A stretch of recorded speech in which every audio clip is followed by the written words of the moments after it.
Welcome to It's Show Business. We got a great episode for you today with Matt O'Brien. He's a Canadian comedian who was in LA, but since moved back to Canada. But he's coming back, so don't worry. It's a great episode. Please enjoy.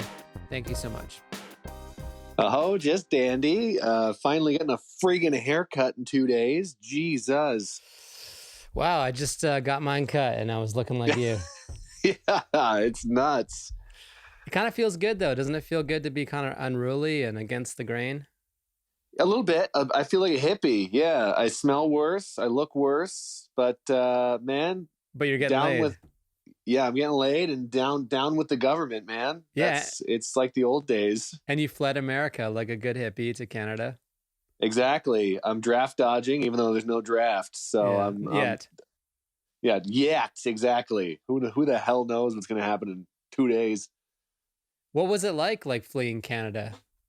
I mean, Was fleeing this America to Canada. Is this the podcast? Yep. Okay. I was just wondering if we're going to have an intro. We can have an intro. Let's. No. Now we have to stop for the intro yourself. Tell the people who you are. Oh, come on.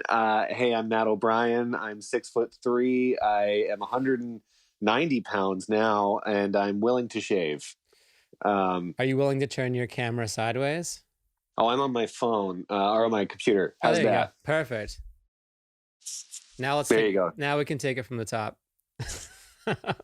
Are we at the top We're now? at the top now. The tippy. Okay. Hi, I'm Matt O'Brien. I'm 6'3". I'm 190 pounds now.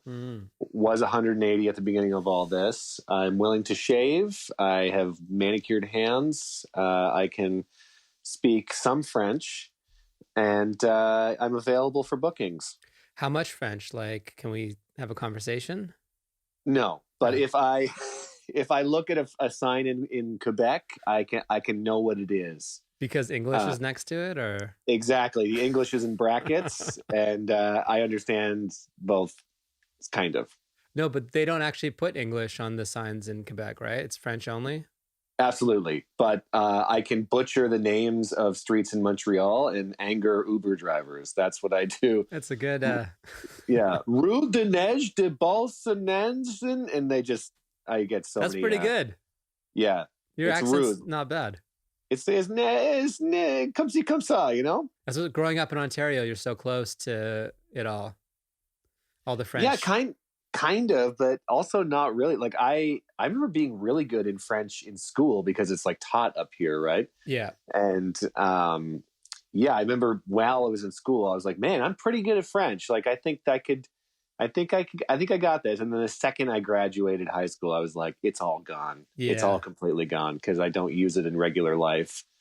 But I was pretty who good. knows? Like I went to immersion in Vancouver, and I still got most of it.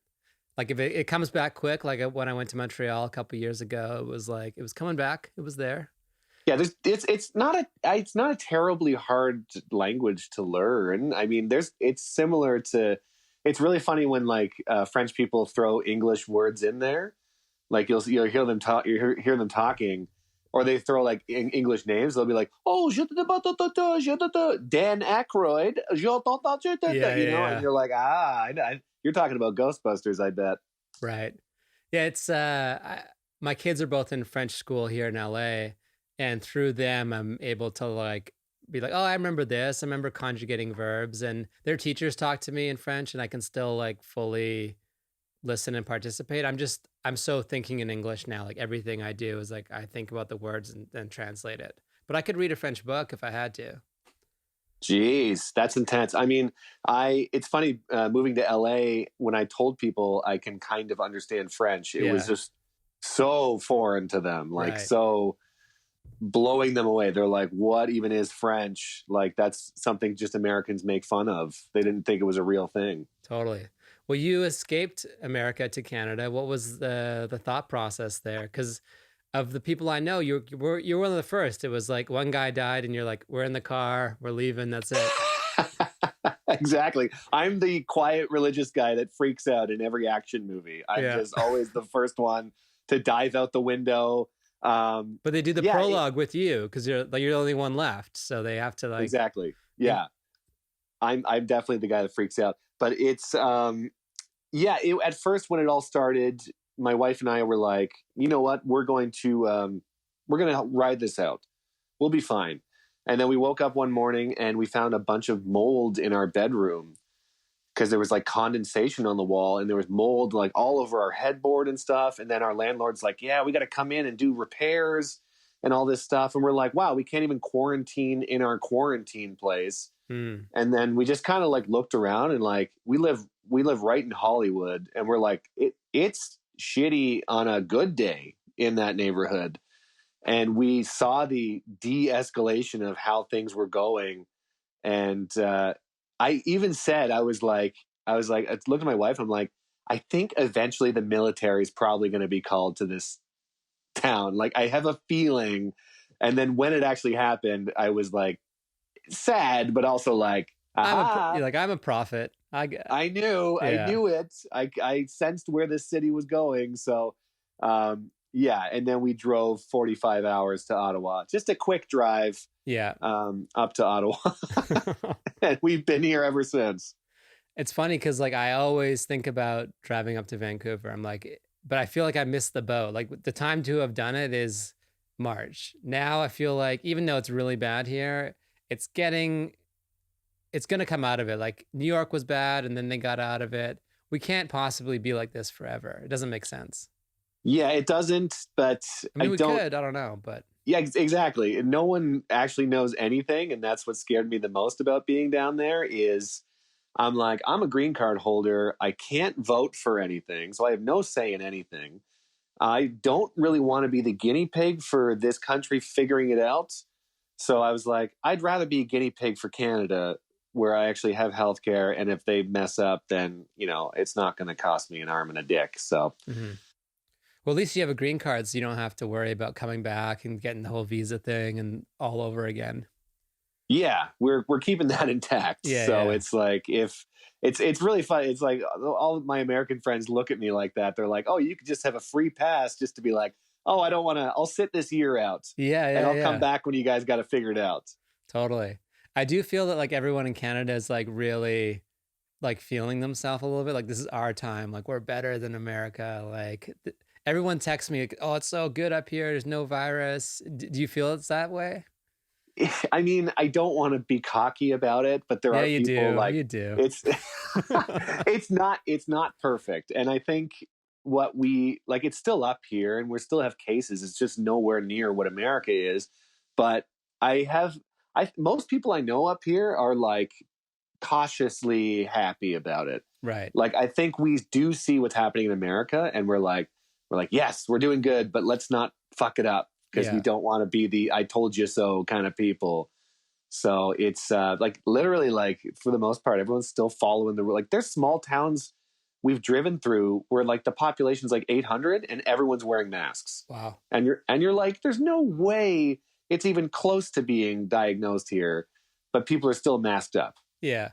As a Canadian, like I don't know if this is true for you, but for me growing up, it was like, you set one foot in America, like you're buying like extra health insurance. Like they scare you so bad. They're like, get traveler's insurance. If you go there, you're dead and you have no coverage. And so I think Canadians are like cautious like that, where we'll take the extra safety step. Yeah. Oh yeah. Yeah. It's just when you leave the country where like, I never even had to think about healthcare up here. Like you just have a health card, which I'm like, oh, every country must. Growing up, I'm like, every country has a health card. It's for your health. That makes sense. And then you go to America and then you're just like, you just have nothing. It just doesn't, it's crazy. Unless you have a job, then it's tied to your job, which is really now doesn't make a lot of sense because it's like you can't, in some ways it's less freedom because you're like, I can't leave this job I don't like because I have health care for my family.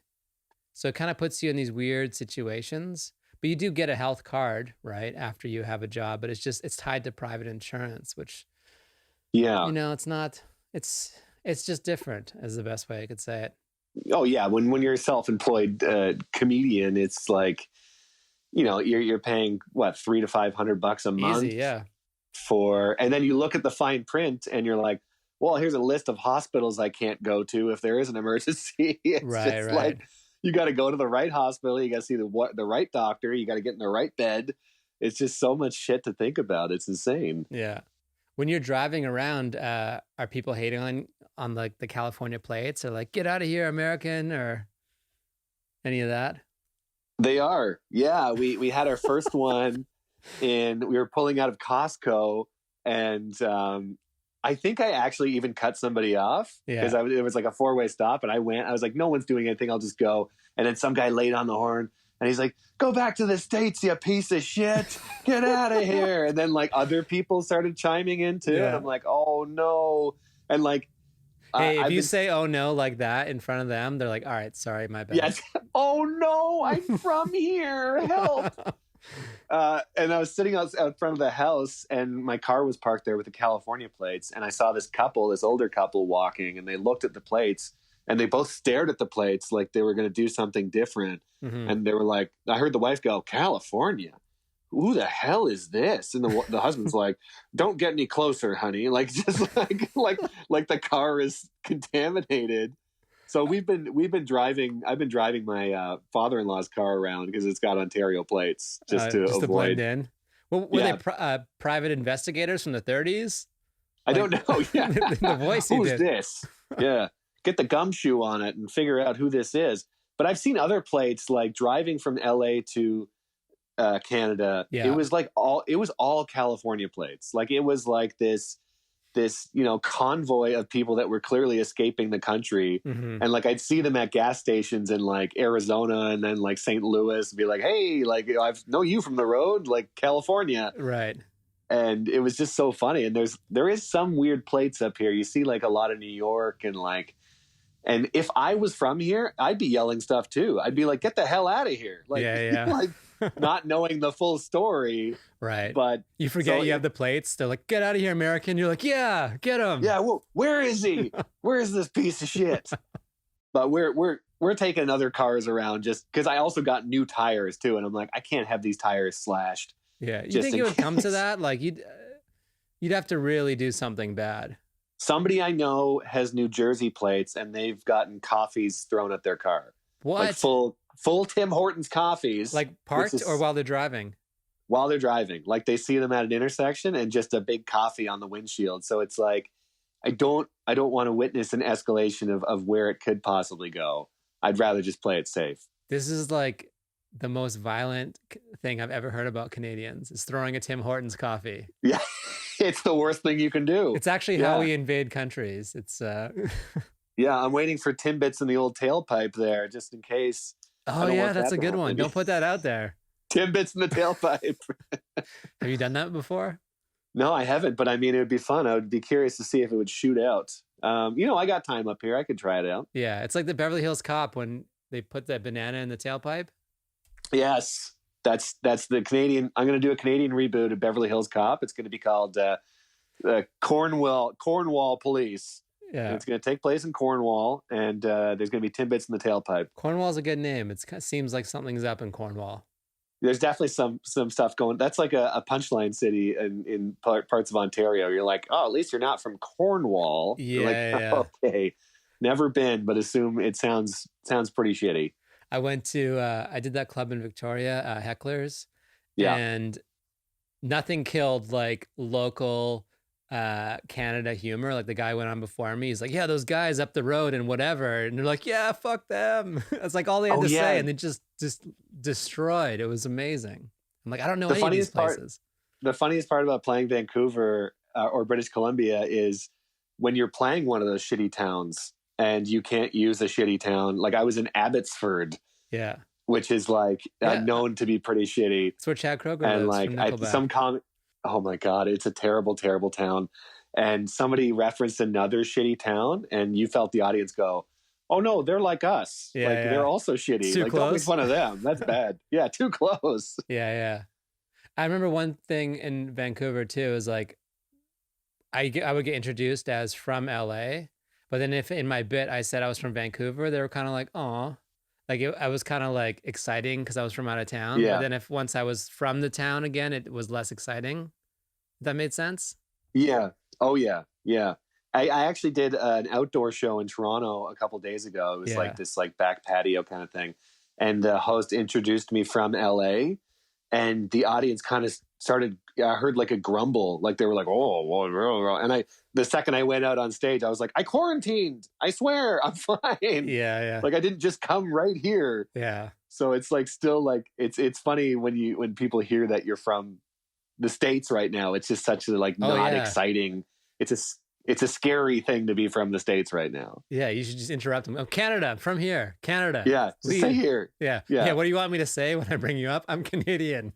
Yeah, just say Nothing that. else.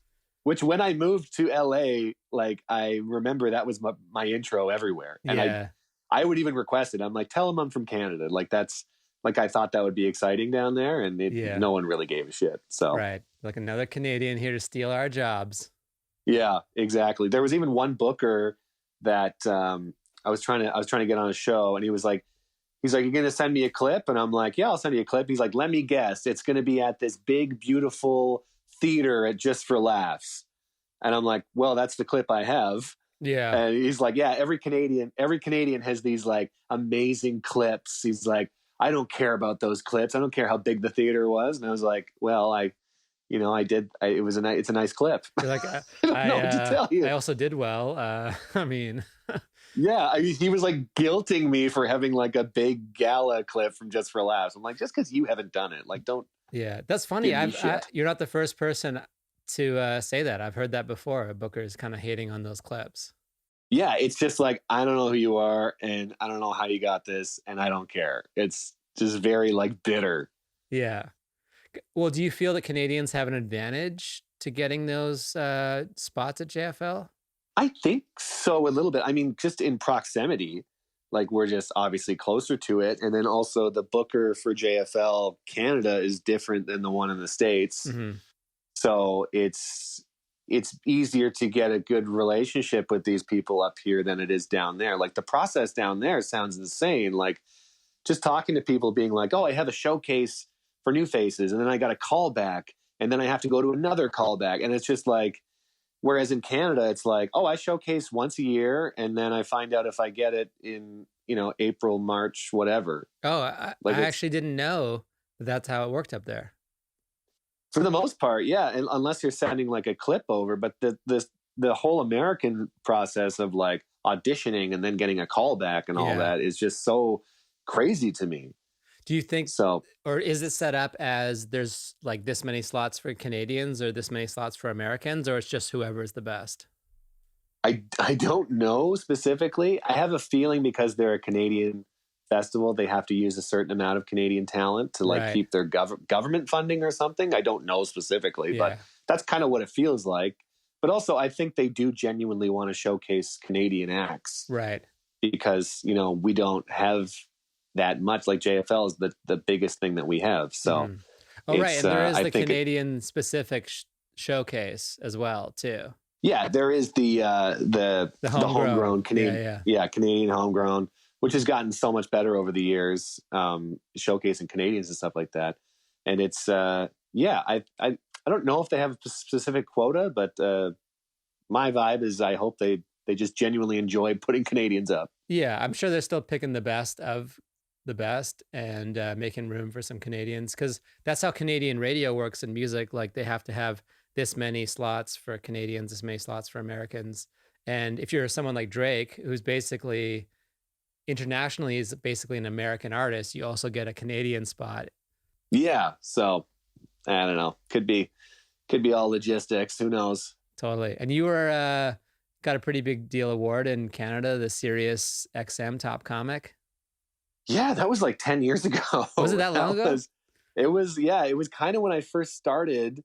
And I think it was the second year that it actually was going on, and it was all online. There was like no shows, and it wasn't a big deal. I think the prize was, I think I got $2,200, which is a really weird. I know, and well, considering it's like it's 25,000 now. Oh, okay. So inflation mostly, but yeah, huge inflation. But at the time, it's like it was like the title of that award is perfect. It's Canada's top comic. Yeah. You know what I mean? And it's just like, it was a great award, and the SiriusXM's like supported me ever since. And I think it's how I got my green card, because you have to prove that you're an extraordinary individual to get your green card. Right. And I remember the the immigration officer looking at my awards, and he was like, Canada's top comic. Well, we got to have you down here. Like, if you're the top one. I'm like, okay, yeah, I'm the top one. It's pretty much what you need, because like when you're coming down to America, you got to make this file, like photocopy everything you've ever done. And if you have something that's just so obvious, top comic, it's like, all right, check, move on. Yeah, because they were literally saying, they were like, we have to prove that you are above anybody down here, kind of thing, or that you can do something others can't do. Yeah, so unique ability, basically. Yeah, so it's like, that was a huge help. Yeah, I'm so glad. Having gone through that process several times, I'm so glad it's over. I don't have to do that anymore. I know. I never want to do it ever again. It's a nightmare. I bought something that you'll appreciate. I got a green screen coming today. Hell yeah. How big? 8 by 10, I think. That's good. It's good enough, right? Oh, yeah. You can get a lot done with that. I was going to do some videos with the kids and like put them in Millennium Falcon and maybe put it as my backdrop when I play some friends on Twitch video gaming. And that's about all I have used for it. But you can do anything with a green screen, man. You can put it on a chair. You can key out the chair that you're in. Yeah. You can put it on a dog. You can drape it over a dog and do things with a dog. You can do whatever the hell you want. Because you're the green screen master. Like, your videos are awesome. Thank you. I still don't.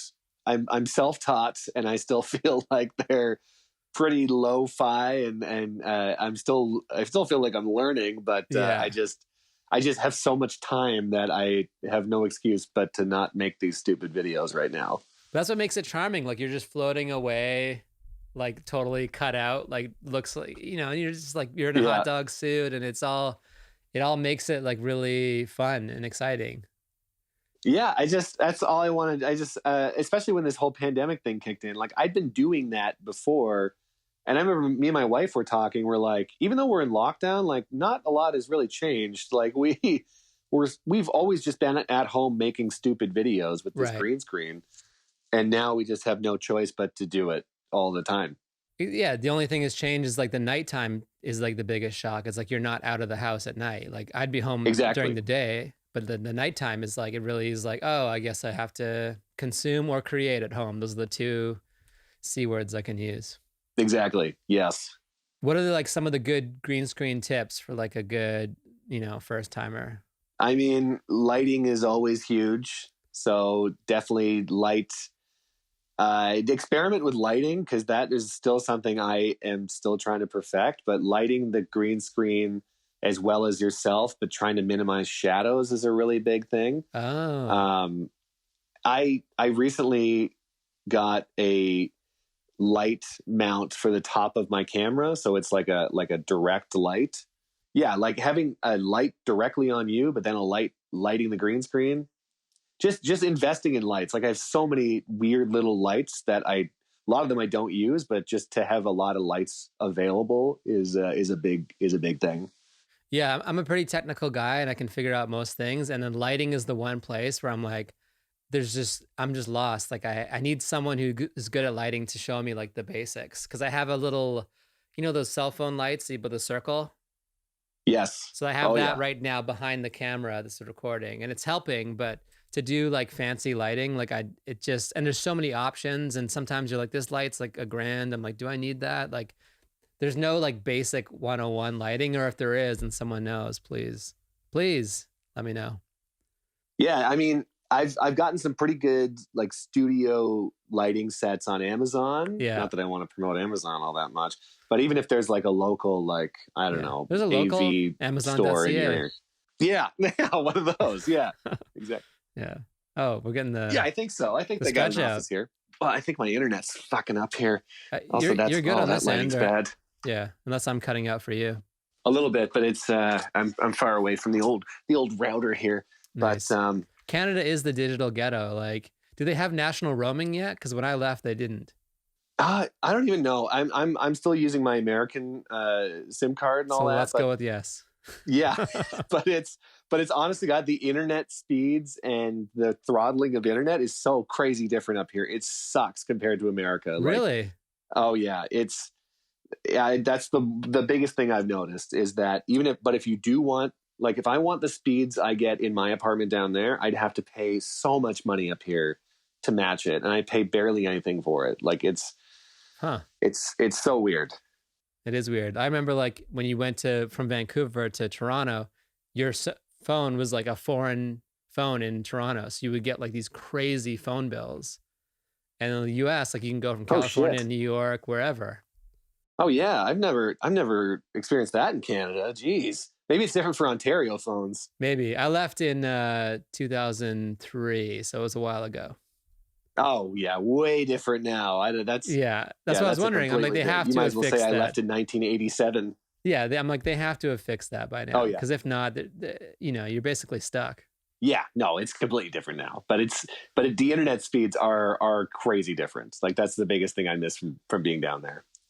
Yeah. Are you thinking like you're gonna stay there forever now, or are you gonna come back once it's over? We're actually coming back in next week. Oh, hey! For a little bit. Okay. We're going to downsize our apartment because we still have an apartment down there that we've been paying for this whole time. So we're going to move things to a cheaper place, keep our residency, and then by coming back, we're actually rejuicing our green card because if you don't use your green card, you can lose it. Yeah. So we're coming back. We're going to spend 2 weeks in LA, and then we're going to come back to Canada, and then we have to quarantine again for 2 weeks. And then we're going to, I think, get maybe a furnished place in Toronto or something for a little bit. Mm-hmm. We're basically like, because we have some work up here, which is nice. Nice. We're actually able to like book some like film and TV stuff. And I think we're going to spend maybe the fall and the winter here, and then probably back, hopefully in the new year. After the election to see how that goes. Election, vaccine, come back. All of that. Yeah. Just again, it's like, I'd rather be up here while everything gets figured out. Right. Like it's like, especially if the election goes south, I'm like, whew, I do not want to be down there while they figure that out. Like it's a bit much. Yeah.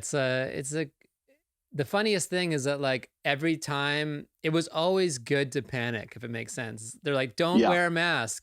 They're like, oh, you should have done that. Don't buy toilet paper. It's not going to run out. Oh, you should have done that. Oh, don't leave now. It's going to get better. No, you should have left. Like, every time they told you not to do something, if you would have done the opposite, you would have been safer, if that makes sense. That's exactly what I've been thinking, because when we left, I felt like I was overreacting. I was like, I thought you were. I was like, yeah, oh yeah, for sure. A lot of people were like, "What are you doing? You just hang out, like it'll be fine." And then when the National Guard showed up, and I was just like, "Okay, I think we did the right thing here." And like when the numbers started going down here, I'm like, "Okay." And now I've gotten this mantra of just like, I will overreact for the time being. Like I will for sure. Like, I wear masks everywhere. I don't care. I will continue overreacting. That's a good name for an album. I will overreact. I will overreact. The overreactor, forever overreacting. Yeah. That's me. I was listening to Chris Fairbanks on Mark Maron's pod, and he was talking about how once he grew a mustache, people started to listen to him. They're like, this guy has something to say. Is that funny. Your experience as well with the mustache? I actually had it with a beard. I had a really big beard for a long time. Like bigger than this? Like huge, really, really huge. Oh, okay. And honestly, I felt like that, like more people, when I lived in Toronto, more people asked me for directions, and I'm not kidding. Like I was some old prospector that knew the lay of the land. And there's something about facial hair, like the mustache, especially. Like, I mean, I get a lot of guys yelling at me how much they love it. Never women, but it's just, if I walk out, this was before mask time. Now the mask, masks it up. But people would just be yelling at me, or I'd be at bars in LA, and guys would go out of their way, and they'd be like, "Listen, me and my friends are talking over there. I just have to tell you that we all love that mustache." And I'm like, "Well, thank you. That's very nice." It's just people respond, and I'm like, "Is it because I remind you of your dad, and you want me to say that I'm proud of you? Like, what? I don't know what it is." I don't know. I do like. I grew up in the 80s. Are you in 80s as well? I was born in 85. Okay, so like 80s, 90s. Yeah. Yeah, so I was born in the 80s as well.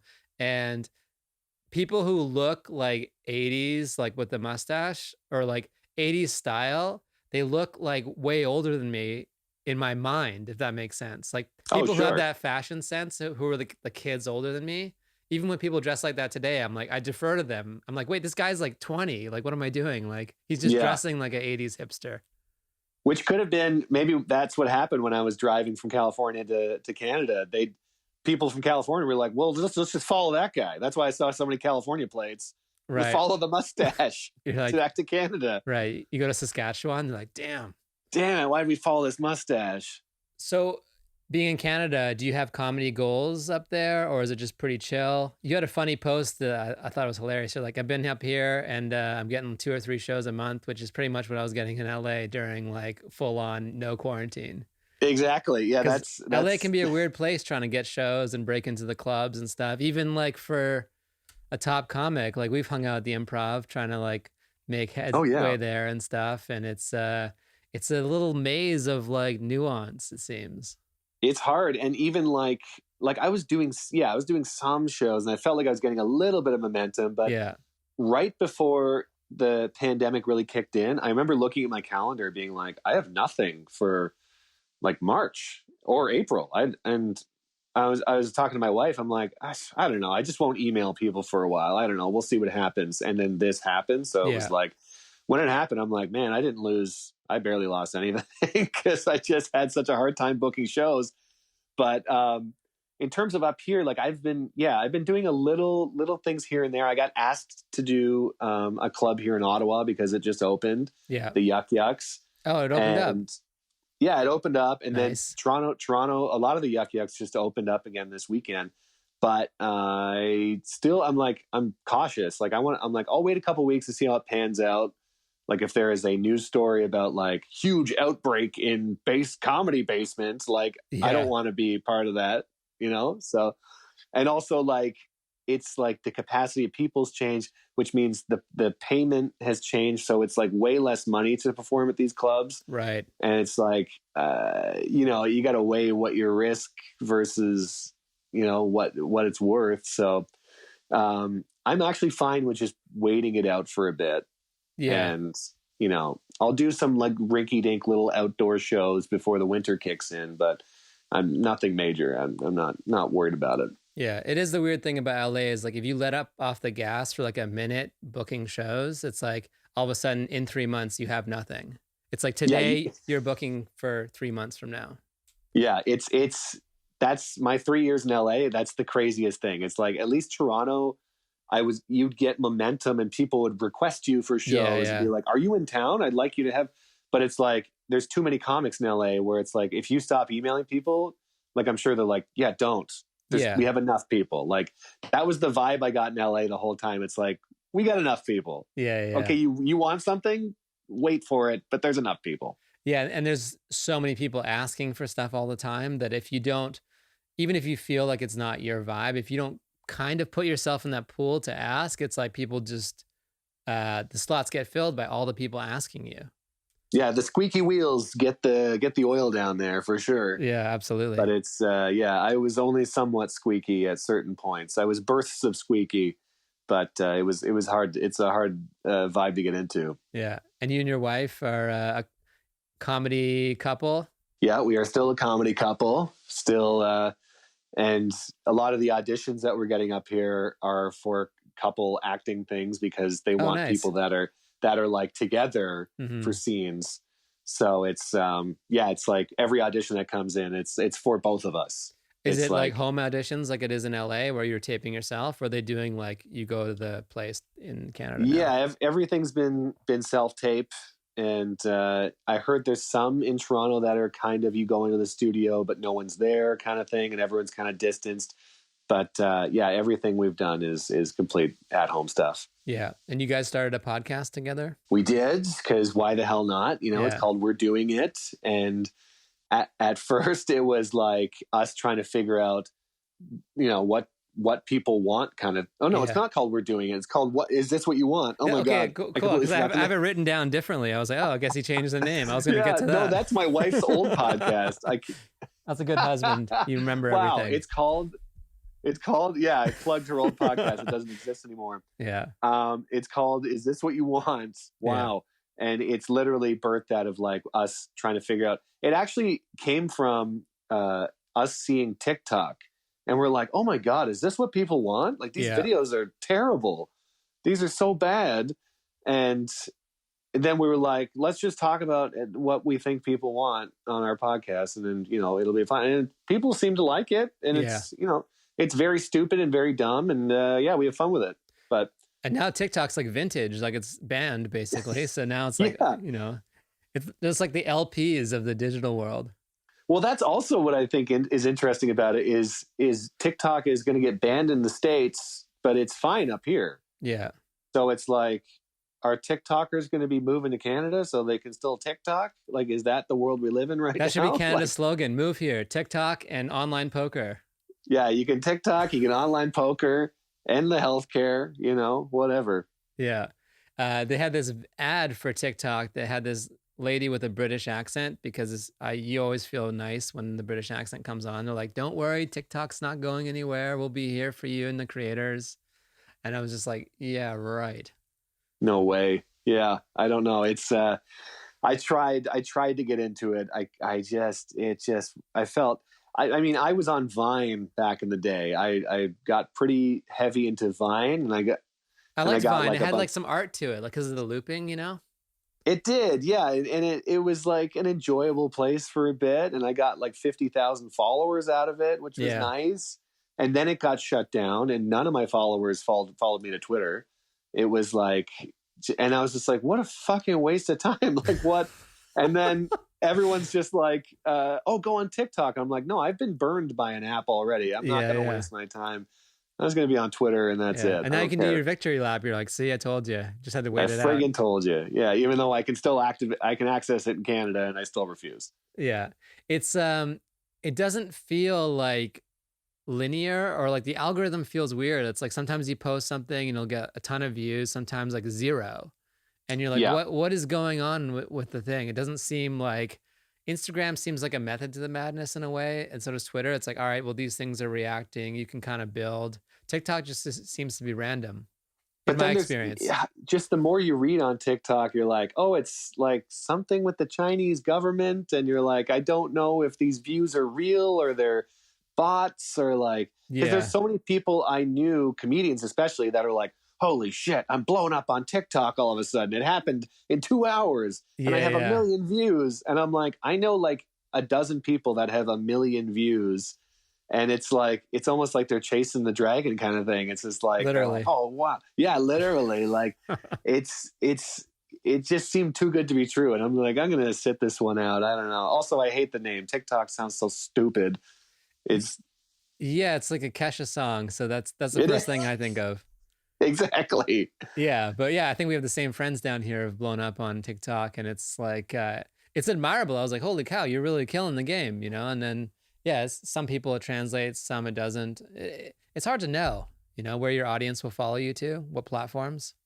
Oh yeah. You never know, but it's just, there's the consistent ones I stick with: Instagram, Twitter. And I stick with Twitter, even though like if I get like 5 likes on a tweet, I'm like high-fiving all day. Like it's so, the engagement is so low. Yeah, it takes a while. It's the one I really put all my effort into. Okay. Consistently. And I remember when I started comedy, I think Twitter came out really heavy a couple of years after that. And I'm like, I'm really going to invest in, like, so many agents were like, oh, you got to have Twitter followers. You got to have Twitter. And then once they started integrating videos and stuff like that, I was like, this is fine with me. I'll just put all my time in this. And it's paid off a little bit. So. Totally. Well, speaking of investing, like what kind of things are you investing in terms of for your career in the next 12 months? I mean, just like literally upgrading video equipment and technology. And that couldn't have been more perfect. You said upgrading video equipment and you just turned into this like fuzzy blur on my end. This isn't mine. Once I get to my own place, but like I bought like a really heavy duty camera, like a Canon camera, like it was like $1,000 camera. Which one? And I'm like, it's a Canon XC15. Okay, nice. Yeah. So it's a nice one. And I got like good lights. I got good backdrops. Cause I'm just like, I don't know how long this is going to go on for, but if I can make my own stuff and it really high quality, that's my goal right now. Just to have really high quality videos right now. And does that lead to, like, how do you monetize that? Or is that just a platform for you to move to other things that the money's attached to, so to speak? It's gotten things like, I mean, people have requested videos to me to make videos for them, or also for me to edit videos. I've done a lot of freelance editing since this has come out, like for like promo videos for like people's albums and stuff like Oh, that. nice. And like little things here and there. And also like I'm on Cameo, that website Cameo. Oh yeah, Cameo. Yeah. And so they asked me if I wanted to be on it, and I was like, I'll try to stand out because I'll do like green screen videos on Cameo, which is way more effort than anyone puts into other cameos, but it's helping me stand out a little bit, and the quality's really good and the editing's good. So I'm starting to make money from that, which is nice. So it's just little things here and there. Are they fans of you? Like they're like, I like your comedy, or is it like kind of segmented? So like, I like your cameos, or is it a mix of both? It's kind of a mix of both. It was a lot of fans because I tweeted about having Cameo, and then a lot of my followers wanted videos. And then there was weird things started happening, like they featured me on their front page. Oh, nice. And then like there's some town in America where all the counselors that work in town hall got Cameo videos of me making fun of the other counselors. It was really weird. Oh, it was wow. like we have a council meeting tonight. Can you make a video making fun of Sean because he didn't sign his papers in time? And then Sean would be like, I need you to make a cameo for Greg, who made that cameo because I did sign my papers in time. And it was like a couple weeks where I was just, and I'm like, I'm making these videos and I'm like, I don't know who you people are. I don't know what this means, but please sign your papers on time. And it was just like, it went back and forth for like 3 weeks. It was really weird. That's like when they hire you for a corporate and they're like, can you make fun of so-and-so? You were doing like the digital version of that. Oh, exactly. It was. I remember one time I performed for a military base and nobody would laugh until the highest ranking officer laughed. Yeah. And so I started really digging into him until I got him. It was like trying to crack that one person. Canadian military? Canadian military. Yeah, of course. Yeah. Do we have a draft? No. I don't think so. So if you want to join the military, you just go sign up and be like, yeah, I want to fight for Canada? It seems weird. I think so. Yeah, I think it's just very casual. It's like, do you want in on this or what? Like, no worries if you don't. Because here, like, I meet servicemen and women all the time. And I don't think I've ever met someone in Canadian military. My dad was. Oh, there we go. Indirectly. My dad was in the RCMP, actually. He was a Mountie for a bit. Oh, nice. So he wore the hat and he rode the horse. He was pure Canada, baby. What's that show on TV? Was like with the Mounties in Canada? Oh, wasn't it called like Due South or something? Due South. Oh, yeah. And I think I have to look this up, but I think the RCMP's last name was O'Brien, and I'm not even kidding. Yeah. I'm pretty sure it was. Well, when I Google you, there's another Matt O'Brien comedy writer for Conan. I'm sure you've seen this. Oh yeah, we finally met. Yeah, because when I first moved to LA, I was booking shows, but I think they thought I was him because they used his headshot for a lot of the posters. You think? And yeah, I had a feeling. I don't know what it was. Yeah. Dudley Do Right, Detective. No, it's not him. Yeah. I did some sketches with Conan on Conan, and so I went into the office a couple times. And my friend Levi, who works there, I was like, "Can I meet this Matt O'Brien? Like, is he in?" And finally, he was in the office, and he saw me. He goes, "So you're Matt O'Brien?" And I said, "So you're Matt O'Brien?" And he was like, "I get so many emails of people requesting a spot on your show because I used to run a show in LA." Okay. And he was like, "I get so many emails of people being like, 'Can I have a spot tonight? I'm warming up for something.'" And I was like, I get so many emails of people finding out how the best way is to get a writing job on like Brooklyn Nine-Nine or like all this shit. Like I still get so many people requesting like writing advice, and it's Do very you give weird. them advice or no? Just No, I'm like, you're probably looking for this guy, and they're like, you're not him. I'm like, look at the picture, man. Like that's not me, for God's sake. the guy's gone Hollywood. He moves to America. Won't return my emails. Exactly, but it's too close because we're both in comedy, so it's like, Yeah. I'm sure people are like, what are the odds there's two Matt O'Briens in comedy? Yeah, because your clips kind of come up interchangeably on the search too. It was like you at the Laugh Factory, then it was like, click on this to see him writing about Conan or something. And sometimes your faces aren't there, so you could easily be like, all right, well, if I'm writing down your credits, it's like writes for Conan, JFL. Like you start to mix the people up. Our IMDb pages were the same for the longest time. Are you Matt J. O'Brien now? Yeah, now I'm different. But there was a period where like my IMDb page said, video on trial on Much Music, Yeah. and then like Saturday Night Live, and then Conan, and then like Yuck Yucks, and just like all this weird shit. Right. And I got booked for a show in a small town here, Stratford, Ontario. And the booker comes out. It was like a Legion Hall, and she's like, I can't believe you flew up from New York for this. We're so happy you're here. And like they thought they booked the other guy. And I just played it out. I was like, you got me. I'm here. Yeah. Oof, what a trip. You should you get all these jobs like writing for Mad TV and all these other shows just from your resume. Exactly. Yeah. I should have kept it. Attached. Yeah. Did you have to get a new name? Because like in SAG, I think everyone has to have like their own unique name, right? Yeah. I think it's Matthew J. O'Brien. Oh, it really is J. I just threw that in there. Oh, I thought you knew my middle name. My middle name's John. I just threw a J in because I was like, oh, it's gotta be. Yeah, it's Matt. I think it's Matthew J. Actually, yeah, you were completely right. Oh man, yeah. Running the show as a former showrunner, you get just inundated with people. Like, I think I was up to like 20 a day. Yeah, it's a lot. It's like I'm like, how can there be this many people? The craziest booking email I got was some guy on Christmas Eve. It was Christmas Eve, and it was like 9 p.m. And he was like, it was just such an informal email too. It was like, I need a spot on your show. I'm going to be in LA. I'm coming from New York. Put me on your show. And I just emailed back and I was like, it's Christmas Eve. Are you okay?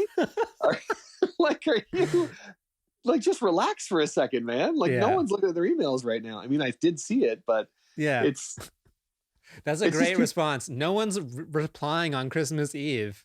Sam. Yeah. Yeah, but I am clearly staring at this email right now, so I should have booked him. Yeah. Right, exactly. Do you have any advice for Canadians moving to America? Like, do you feel that it's in this climate better to build yourself as a name in your local town and then move, or just pick up your bags, get the Greyhound ticket, and come down? That question would be very different 5 months ago. I would answer that very differently. I honestly have no idea. Let's assume we're out of the pandemic. We're out of the pandemic.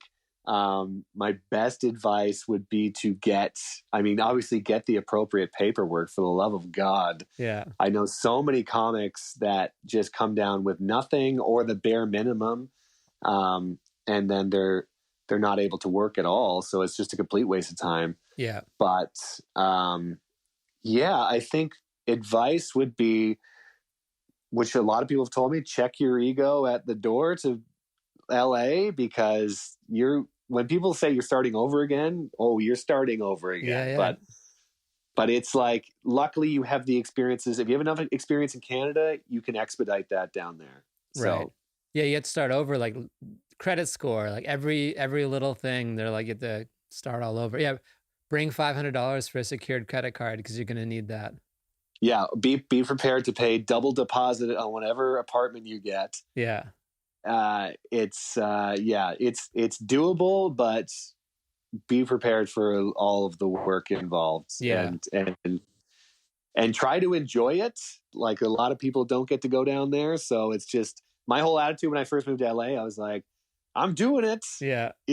Hey, I'm doing it. Even when the shitty shit was happening, I was like, hey, I'm still down here, baby. Right. Yeah. Living my best life. In the mix. Yeah. At least today, like when I came down, it's like you couldn't do things like there was no Uber, there was no Airbnb. Like everything was like an extra step difficult. So I feel like now if you have the drive and you have the talent, it's a lot easier to like do little short trips down here, like come down, check it out for a few days, come back. Cause there has to be some sort of like establishing points for you to Yeah. get the visa. You know what I mean? Like, unless you're already like a top comic or like have the credits, like you kind of need to start coming down here and be like, all right, well, who's going to sponsor me? Who's going to, and just kind of make like little short trips as a tourist just to see like, also, is it a place you want to live too? Exactly. Yeah, that's the best thing, because I know people that have never been there and they just know that they should be there, and they get there and it's just so overwhelming. Like before I moved there, I think I made 5 or 6 trips before. I would try to go at least once a year just to try to get the lay of the land kind of thing. But yeah, that's another huge thing. Just don't go in ass first. Go in face first. Face first, ass last. Yeah, I tried ass last. I tried going to LA one time, and I was like, I just didn't like it. I was like, I don't, because it's kind of like a secret society. It's like you kind of need to know where everything is. There's no like center place where you meet people. It can be weird and lonely. And so I went to New York. I was like, I think New York's going to fit my vibe more. And it was easier to meet people in New York and then use that network to come back to LA, if that makes sense. Yeah, 100%. Yeah, I mean, everyone's got a different path down there. I mean, when people say New York or LA, it's like, I don't know, whatever you want to do. Yeah, like if you have the right paperwork, you can do both. You can spend a little bit of time in New York, you can a little bit of time in LA. Who cares? Like do whatever the hell works best for you. I love it. You're always giving very sound advice. You're like, if you have the paperwork, do this. Yes, so it's good. Yeah, I just have so many people I know have just gotten screwed over so hard. So it's like, just get the paperwork. Do you know people who have been banned? Yeah, I know people that didn't have it, and they did the Laugh Factory, got a big clip up there, and then didn't have the right paperwork, got called out, and got banned for 6 or 7 years from even entering the States. Damn. All right. Yeah. Don't do that. Yeah, don't do that. Just get it together. Be organized. Banned for doing like a free spot, or getting paid. Yeah. People I know would get paid, and like they'd ask for like a social and be like, oh, I don't have it, but just pay me anyway. Like they try to find a way to like illegally make $100 for like a midnight spot. So it's like, that's not worth it. Like just get your shit together. Oh yeah. Yeah. I remember, that's funny. I remember that happened to me one time. Someone wanted to pay me for something and they gave me a check and I didn't accept it. I was like, I just felt like, no, I'm not here working. You don't have to pay me for this. Yeah, before my green card, I had like this P1 visa. And I had a P1? Yeah, I had the P1. Oh, no, I had the P2. Whatever the difference is, I don't know. I might be a little bit better. But it's like, I technically could have accepted payment, but I didn't trust it. And I got a check from a comedy show in San Francisco, and I just was like, don't worry about it. Like, it's not worth it kind of thing. Yeah. Well, your precautionary approach did you well, and you made it down here the right way, so... Well, I was down there for a bit, And we'll see you next week, maybe. Yeah, I might be. I'm probably not going to go many places, but it's. I will be down there, and I'll have my head out the window, enjoying that sweet California breeze. Yeah, there actually is a really happening outdoor show going on down here now. That Paul Leah runs. If you want to check it out, let me know. It's really fun. Oh, I heard about that one. It's all social distanced, and like they perform in the back of a pickup truck. It's pretty cool. Oh, that's fun. Yeah, maybe we'll check some now. We got time, but But thanks for doing the pod, man. I really appreciate it. I'm gonna unwrap this green screen after this and do some embarrassing videos, and I might call you for advice. So, but I really appreciate it. Thanks for taking the time to do this. And where do people find you? You can find me on Twitter, Matt_O'Brien, and then Instagram, just Matt O'Brien. I don't know how I got just my name, but it's on there, baby. That's it. Yeah, the other Matt O'Brien's like pissed. He is pissed. Yeah, he's waiting for me to die so I can. He can take my username. He's Matt J. O'Brien on Instagram. So exactly, it's just a hot mess down there. All right, well, thanks, man. Thanks for having me, man. Good to talk to you. You too. Well, that's our show. Thanks for listening. Thank you to Matt O'Brien for being a great guest. If you haven't already, please follow me at Latif Tayour on Instagram and Twitter. I welcome your comments. And subscribe to the pod. It's the easiest way to support us on whatever platform you're listening to now. Apple Pod, Spotify, YouTube. We're on them all. And thank you so much.